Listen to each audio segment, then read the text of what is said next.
Kwela ang hatid ni Dennis Trillo sa kanyang latest TikTok video habang nasa set ng Pulang Araw. At Cesar Montano hindi napigilang maluha sa screening ng kanyang pinagbidahang pelikulang Jose Rizal. Ating saksihan.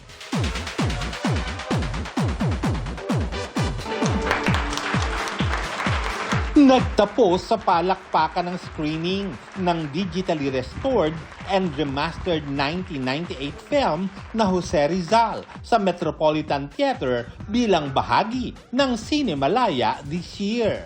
Jam-packed ang sinihan kung saan dumalo ang cast nito, kagaya na lang ni Cesar Montano na hindi napigilan maging emosyonal sa muling pagkakapanood ng pelikula.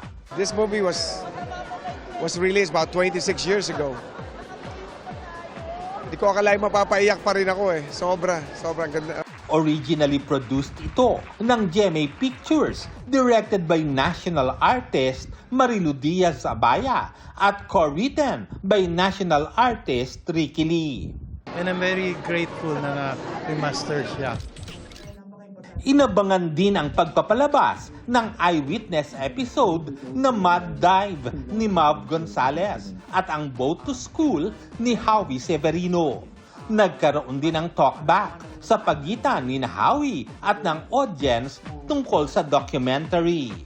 Ayon kay Howie, naniniwala silang hindi lang pang TV ang ganitong klase ng docu, kundi pang sinihan din. Dito rin nabuksan ang opportunity para magkaroon sila ng interaction sa kanilang audience.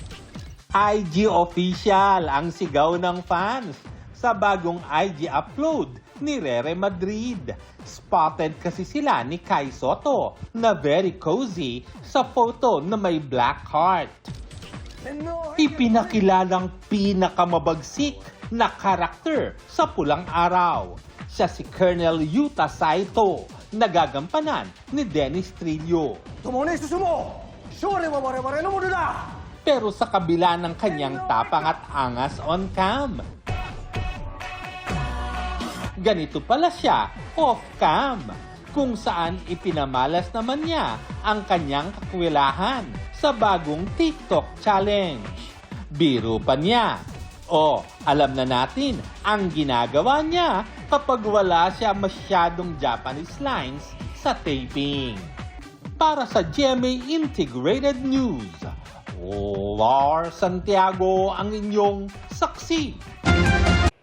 Mga kapuso, sama-sama tayong maging saksi. Mag-subscribe sa GMA Integrated News sa YouTube at para sa mga kapuso abroad, samahan niyo kami sa GMA Pinoy TV at sa www.gmanews.tv.